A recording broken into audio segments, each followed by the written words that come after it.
कन्नौज पर त्रिपक्षीय संघर्ष हुआ था और 3 राज्य के राजाओं ने उस पे संघर्ष किया था, मतलब कि हमला किया था, उसे अपनाना चाहते थे। इसका मतलब क्या था?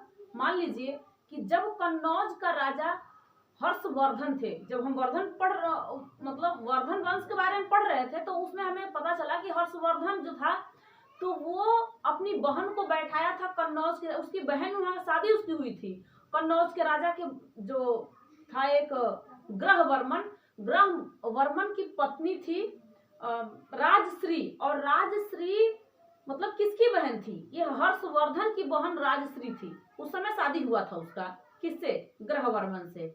लेकिन जब ग्रहवर्मन नहीं रहा तो उसमें वर्धन वंश चलने लगा और हर्षवर्धन को मार देता है पुलकेशिन, यानी चालुक्य वंश का राजा कौन मार देता है? पुलकेशिन मार देता है। अब यहाँ पे कन्नौज में कोई ऐसा राज्य करने वाला नहीं होता है। वर्धन वंश को समाप्त करने के लिए 3-3 वंशज स्टार्ट हो जाते हैं और 3-3 राजा चल देते हैं। मान लीजिए जैसे देखिए, ये प्रतिहार वंश है, ये कन्नौज है। इस कन्नौज पे हमला करने के लिए प्रतिहार वंश चला जाता है, राष्ट्रकूट वंश चला जाता है और पाल वंश चला जाता है। तो इसी को हम कहते हैं त्रिपक्षीय संघर्ष, यानी तीनों राज्य एक राज्य को जीतना चाहते थे। लेकिन इनमें से सफल कौन होता है? जो सबसे ज्यादा प्रतापी बनेगा और जो युद्ध में जीतेगा, यानी 3-3 कूदे हैं, उसमें से जो जिसको मार दिया वो बन गया अपना वहां का राजा। तो अभी हम प्रतिहार वंश के बारे में समझेंगे और हम राष्ट्रकूट वंश के बारे में, पाल वंश के बारे में समझेंगे। ये महाराष्ट्र और कर्नाटक के पास में है। उस समय चालुक्य वंश को खत्म करने के बाद राष्ट्रकूट वंश आया था।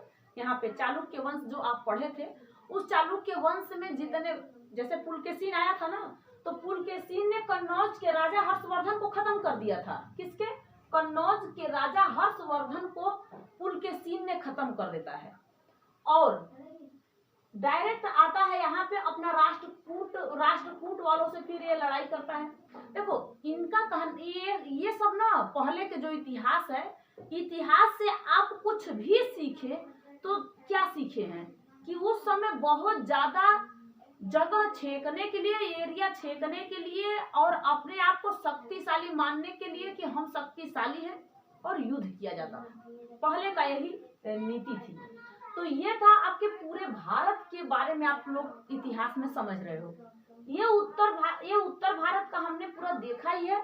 और दक्षिण भारत में मैं आपको दक्षिण भारत का इतिहास मैं एक वीडियो में डाल चुकी हूँ, जिसमें से मैं आपके लिए चेर, पांड, चोल के विषय में बता दी हूँ।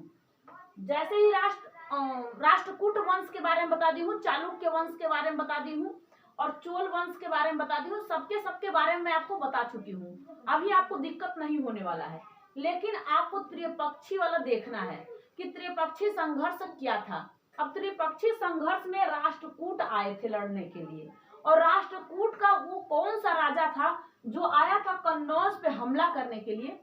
तो ये आया था राष्ट्रकूट का जो ध्रुव था, वो आया था किस पे हमला करने के लिए? कन्नौज को जीतने के लिए। कौन आया था? ध्रुव आया था। इससे पहले राष्ट्रकूट का जो राजधानी था मरखेड़ था, लेकिन यहाँ का जो संस्थापक था दंती दुर्ग था। दंती दुर्ग ने ही यहाँ पे था राष्ट्रकूट वंश। राष्ट्रकूट वंश के राजा कृतिवर्मन को मारता है। अंतिम जो राजा आता है ना, तो पहले बार में जो प्रतापी शासक आता है राष्ट्रकूट का, जिस समय उसकी राजधानी वातापी बनती है, उस समय का राजा था उस समय का राजा पुलकेशिन सबसे प्रतापी था। लेकिन जो अंतिम राजा कृतिवर्मन आता है, कृतिवर्मन उतना कुछ काम लायक नहीं रहता है। तभी तो राष्ट्रकूट यहाँ पे तैयार हो जाते हैं और चालुक्य वंश खत्म हो जाता है। और वहां पे दंती दुर्ग जो था, वो दंती दुर्ग इसको मार देता है कृतिवर्मन को। और यहाँ तक 100 साल तक फिर कोई चालुक्य वंश आता ही नहीं है। 100 साल के बाद दोबारा आते हैं। तो आप लोगों ने पिछले वीडियो में देख ही लिया है, वहां तक आपको जाने की जरूरत ही क्या है। तो दंती दुर्ग इसका संस्थापक था, जो राष्ट्रकूट का, क्योंकि इसने मारा था किसको? चालुक्य वंश के। यहाँ पे चालुक्य था और चालुक्य वंश के राजा को खत्म कर दिया था। यहाँ का राष्ट्रकूट का राजा चालुक्य को खत्म कर देता है और दंती दुर्ग अपना राष्ट्रकूट वंशज स्टार्ट कर देता है। और जैसे ही अपना स्टार्ट कर देता है तो वहां का शासक आता है जिसका नाम है कृष्ण प्रथम। ये कृष्ण प्रथम दक्षिण भारत यानी महाराष्ट्र में बहुत बढ़िया शंकर जी का मंदिर बनवाता है, और वो भी कैसा, वो पूरे मतलब कि पेड़ नहीं, पहाड़ को काट के, पहाड़वे को काट के खूब सुंदर बना देता है मंदिर शंकर जी का। तो वहां पे महाराष्ट्र में एलोरा में बना देता है खूब सुंदर मंदिर। और ये है क्या, कृष्ण प्रथम, कृष्ण प्रथम ही करता है। लेकिन कृष्ण प्रथम कन्नौज पे हमला करने नहीं जाता है, त्रिपक्षीय संघर्ष में ये नहीं रहता है कृष्ण प्रथम। लेकिन जो ध्रुव है ना, ये रहता है त्रिपक्षीय वाला में, ये सोचता है कि हम चले जाएं कन्नौज पे हमला करने के लिए। अब वो अपना सोचा कि हम यहाँ पे अपनी राजधानी यहाँ बना लेंगे, यहाँ या तो यहाँ से यहाँ तक पूरा अपना मिला लेंगे, पूरा राज्य मेरा रहेगा। लेकिन उसी समय की बात है। अभी आप लोग जैसे अब देखो ऊपर हम चलते हैं, देखते हैं प्रतिहार वंश। कौन है प्रतिहार वंश, जिसे गुर्जर भी कहा जाता है, ये था प्रतिहार वंश। उसी समय प्रतिहार वंश भी कन्नौज पे हमला करने गया था, और उसी समय पाल वंश भी हमला करने गया था। इसका संस्थापक था गोपाल, और यहाँ का जो राजा था ये भी यहाँ पे हमला करने के लिए गया था, पाल वंश। तो पाल वंश पूरी तरीके से मतलब कि खत्म हो जाता है, मतलब परास्त हो जाता है। और कौन परास्त कर देता है, ये परास्त कर देता है, तो इनको हटा देता है। वैसे ही इसी तरीके से राष्ट्रकूट का जो शासक था, ध्रुव था, वो चला गया था यहाँ पे कन्नौज पे हमला करने के लिए, और उसी समय हमला किया था प्रतिहार वंश। तो देखिए कहते हैं ना कि अब कोई एक बार जाए जीत नहीं पाए। अब देखो कन्नौज में ऐसा कोई शासक था ही नहीं, वर्धन वंश धीरे धीरे खत्म हो रहा था, हर्षवर्धन खत्म हो गया था। हर्षवर्धन को मारने वाला इसी राष्ट्रकूट से पहले चालुक्य वंश चलता था, और इसी चालुक्य वंश का जो पुलकेशिन राजा था वो मार देता है। अब कन्नौज पे कौन ऐसा है राजा कि जो अब इस कन्नौज को संभाल के सके। जैसे गुप्त काल, गुप्त वंश खत्म हो गया धीरे धीरे, उसी तरीके से वर्धन वंश धीरे धीरे खत्म होने लगा, और यहीं पे अपना डायरेक्ट ही इसको हरा देता है। राष्ट्रकूट वंश के शासक को हराने के, ध्रुव को हराने के बाद ये अपना प्रतिहार वंश का शासक चला जाता है। तो जो प्रतिहार वंश का जो संस्थापक था ये नाग भट्ट थे, संस्थापक थे ना वो नाग भट्ट थे। और यहाँ का शासक वत्सराज था, इसने ही कन्नौज पे हमला किया था, और कन्नौज पे वैसे हमला करने के बाद इसे हराता है, ध्रुव को हरा देता है। और अगला इसका जो शासक आता है, फिर प्रतिहार वंश का अगला शासक आता है, वो मिहिर आता है। उसका नाम क्या था, मिहिर, मिहिर भोज इसका नाम था, और ये कन्नौज को राजधानी बना लेता है। अब देखो ये गुजरात रहा, और यहाँ पे है राजस्थान। अब ऐसे ही ये सारे एरिया को छेड़ते हुए कन्नौज पर भी हमला कर लेते हैं, और कन्नौज पे हमला करने के बाद कन्नौज को अपनी राजधानी बना देता है। एक कितनी मतलब कि हर लोग सोचते थे कि हमारा जो एरिया है हम वहां तक राज बहुत ज्यादा करें, हम राजा बने, और राजा थे ही, और धीरे धीरे राज करना स्टार्ट कर दिए। मान लीजिए सपोज करिए कि आप लोग गांव में जो होता है ना, किसी का खेत, और खेत का जो डांड मेढ़ होता है उसे काट के सोचते हो थोड़ा सा और आगे घुसे। किसी गांव की बात हो रही है, किसान की, धीरे धीरे, और किसान सबसे ज्यादा मेहनती होते हैं, वो ये नहीं चाहते हैं कि हम वहां पे, अब लोग कहते हैं कि वो डांड काट के अंदर बढ़ेंगे, लेकिन कितना काट के वो अंदर बढ़ जाएगा, वो तो संभव ही नहीं है। लेकिन वो काट छाट करना और साफ सुथरा से रखना ये भी सही है। नापी जोखी में तो पता ही चल जाता है किसका कितना है। लेकिन ये सब वो आज के डेट में डांड काटने पे मार हो जाता है, लेकिन उस समय जब राजा थोड़ा सा नम था, मतलब प्रतापी नहीं था, तब वो सोचता था चलो कोई बात नहीं है, चलो हम ये हार मान लेते हैं।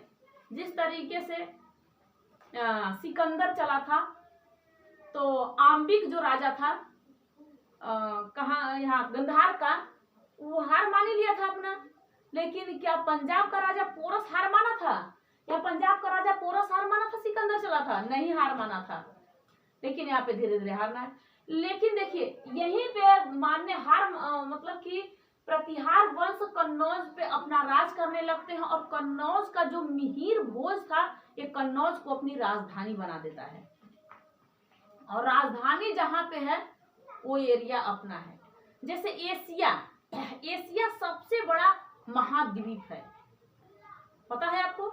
और इसमें सबसे बड़ा अगर हम कहें देश तो रूस को माना जाता है।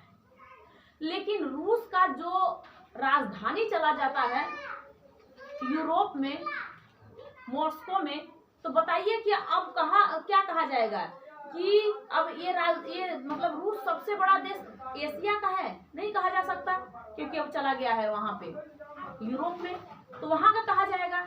तो वैसे ही धीरे धीरे आपको ये समझ में आ गया होगा। अब जैसे अब यहीं का ध्रुव जैसे ही खत्म हुआ त्रिपक्षीय वाला में, अमोघ आया था, अमोघ वर्ष विद्वान था, उसे कोई लड़ाई करने से मतलब वो विद्वान था, दिमाग से लड़ना, और एक होता है हथियार से लड़ना, और एक होता है कि दिमाग से लड़ के जीत लेना किसी चीज को। उसके बाद आया था कर्क। अब ये कर्क कैसा था? कर्क को तो चालुक्य हरा दिए थे, कर्क को चालुक्य हरा दिए थे। वहां का चोल का जो प्रांत था वो भी हरा दिया था। देखो कृष्ण तृतीय आया था, अमोघ आया था, इंद्र तृतीय आया था, इंद्र तृतीय के बाद कृष्ण तृतीय आया था, और इन सबों को हरा दिया कौन? यहाँ का राजा मिहिर भोज हरा देता है। इंद्र तृतीय को कौन? महेंद्र पाल हरा देता है। इसने मिहिर भोज जो है, सॉरी देखना ध्यान से सुनना, संस्थापक नागभट्ट थे और शासक वत्सराज राज था, और ये कन्नौज पे हमला किया था, और अगला शासक मिहिर भोज आया, इसी राज्य को कन्नौज को राजधानी बनाया। महेंद्र पाल आया और महेंद्र पाल इंद्र तृतीय को हरा देता है। इंद्र तृतीय राष्ट्रकूट का शासक होता है जिसे कि ये हरा देता है। ध्रुव जो था, ध्रुव ने आक्रमण किया था, उसे भी हरा के भेज दिया गया था, लेकिन महेंद्र पाल ने हरा दिया था किसे? इस ध्रुव के बाद इंद्र तृतीय को हरा देता है, और अमोघ जो आता है वो लड़ने के योग्य नहीं रहता है। तो यहाँ तक आप लोगों को इसके बारे में समझ में आया। नेक्स्ट वीडियो में इसके बाद में आप लोगों से मिलेंगे, तब तक के लिए जय हिंद, थैंक यू।